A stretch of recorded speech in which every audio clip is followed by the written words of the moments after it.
Hai, halo, ketemu lagi dengan Erlangga Mas Koki di sini. Kali ini aku mau bercerita tentang lanjutan video yang kemarin, video pengalaman naik kereta Bandara Jogja. Dan ini sekarang aku udah sampai di Bandara Jogja. Mau ngajak lihat-lihat kayak apa sih Bandara Jogja yang terbaru sekarang. Ini Bandara YIA ya, Yogyakarta International Airport, yang lokasinya ada di Kulon Progo karena Bandara Adi Sucipto sekarang sudah tidak digunakan lagi untuk penerbangan umum. Sepertinya ada sih, tapi tidak semua penerbangan, hanya penerbangan khusus dan penerbangan militer juga tamu negara. Yuk kita lihat kayak apa sih Bandara YIA yang baru ini. Ini videonya aku rekam waktu kurang lebih 2 hari menjelang libur lebaran tahun 2002. Jadi keluar dari stasiun bandara langsung disambut ada semacam kayak gini nih, entah ini pameran sementara atau bukan pameran ya, jangan-jangan ini memang tenan tetap di sini.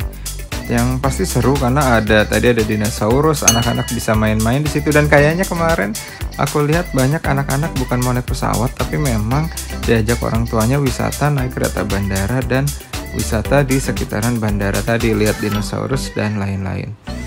Dan ini dia dari stasiun bandaranya di depan sana. Jadi dari stasiun bandara naik kereta kita masih harus jalan lagi menuju ke bandaranya, karena ini bukan bangunan bandara ya, tapi ini semacam sebenarnya bangunan stasiun bandara, tapi juga bisa dibilang sebagai bangunan penghubung ke bandara YIA-nya, dan ini sebagai pusat ekonomi di daerah bandara YIA.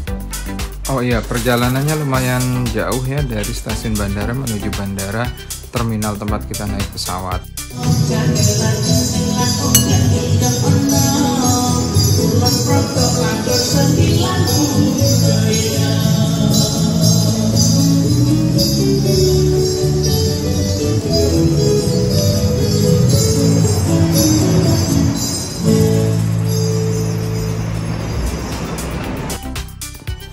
Jadi dari stasiun Bandara Jogja kita akan disambut oleh deretan tadi ya, tenan-tenan dan dinosaurus tadi.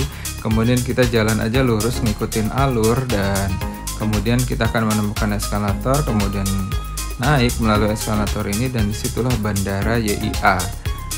Ketika kita naik dari eskalator ini langsung disambut pemandangan deretan pegunungan. Masih lupa ini pegunungan apa ya. Dan di sebelah sana di balik tembok ini di mana tempat pesawat parkir itu berbatasan langsung dengan pantai selatan dan samudra.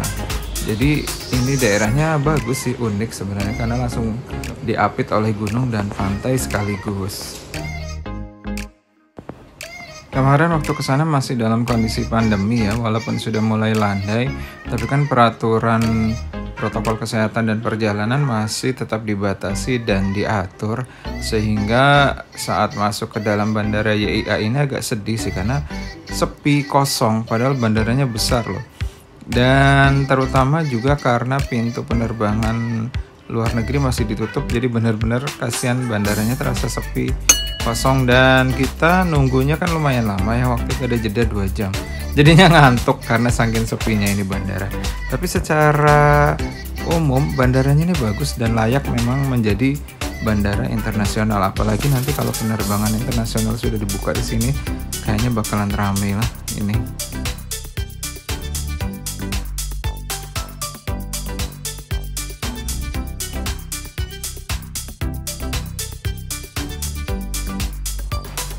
Cuma ada keuntungannya sih kalau bandara sepi kayak gini nih, kita nggak perlu repot antri atau antri tapi nggak panjang, dan tidak perlu berdesak-desakan atau berjalan terburu-buru ketika jam penerbangan sudah mepet. Kalau banyak orang, banyak antrian, wah udah pasti deh kita bakalan buru-buru kalau jamnya udah mepet. Nah, dari tempat tunggu tadi kita masuk ke pengecekan kedua ini. Oh ya, di pengecekan kedua ini kamu harus melepaskan semuanya ya, jam tangan, ikat pinggang, bahkan laptop di tas saja harus dikeluarkan. Handphone apalagi, kunci-kunci atau yang mengandung besi, semua harus dikeluarkan dari badan, dari baju atau dari celana. Oh iya, dari tempat pengecekan kedua tadi kita bisa naik di sini nih dengan buggy car atau mobil golf. Tapi pas aku nyampe situ, mobil golfnya udah jalan, jadi harus jalan kaki.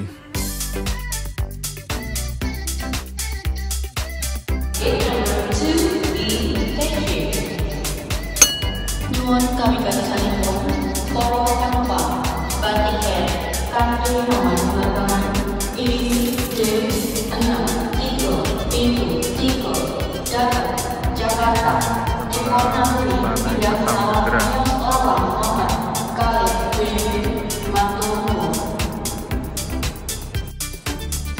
Oh ya, di Bandara YIA ini juga disediakan Science Corner. Ini untuk anak-anak, jadi anak-anak yang menunggu penerbangan biar nggak bosen bisa main-main di Science Corner ini.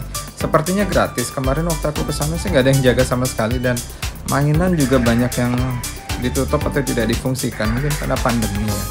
Mudah-mudahan nanti kalau sudah beneran berakhir, kayaknya sini akan aktif dan bisa digunakan oleh anak-anak untuk menunggu penerbangan.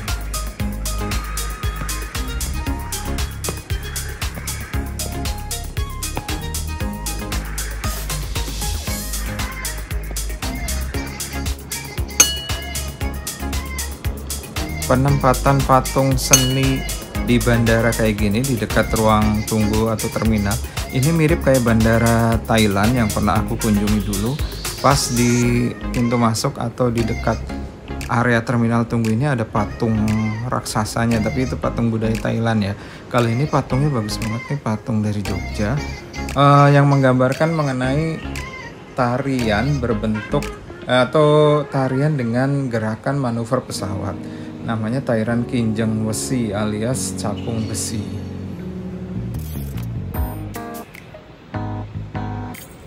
Ini patung saking realistiknya, pas aku shoot dari dekat tuh sampai mikir jangan-jangan nanti ini orangnya hidup lagi, soalnya kayak orang beneran. Di dekat terminal tunggu juga disediakan kayak semacam swalayan ya, atau pasar swalayan untuk kita belanja oleh-oleh khas Jogja, tapi kebanyakan sini khas daerah Kulon Progo. Wajar aja sih karena kan bandaranya ada di daerah Kulon Progo, jadi produk-produk Kulon Progo yang kebanyakan dipajang di sini. Tapi namanya juga bandara ya, harganya memang agak sedikit lebih mahal. Secara umum Bandara YIA ini bagus dan layak menjadi bandara internasional, juga karena pemandangannya bagus, lokasinya juga bagus, dan juga banyak etalase seni yang ada di bandara ini. Jadi memang cocok lah untuk Jogja dan juga cocok sebagai tempat destinasi wisata. Dan fun fact-nya Bandara YIA ini adalah bandara yang tahan gempa dengan skala 8,8 skala Richter dan anti tsunami setinggi 4 meter, dan satu-satunya bandara di ASEAN yang memiliki alarm tsunami atau deteksi dini tsunami loh guys. Kenapa Bandara YIA ini dibilang anti tsunami setinggi 4 meter? Karena bandara ini dibangun ternyata menjorok lebih jauh dari pinggir pantai dan dibangun dengan ketinggian 4 meter dari permukaan laut. Makanya Bandara YIA ini dibilang sebagai bandara anti tsunami setinggi 4 meter dan satu-satunya bandara di ASEAN yang memiliki deteksi dini tsunami. Darurat, perahu karet berada di kompartemen atas bagian depan dan tengah pesawat. Jika diperlukan saat evakuasi, ikuti petunjuk dari awak kabin. Saat pendaratan darurat, jangan panik. Kenakan sabuk pengaman.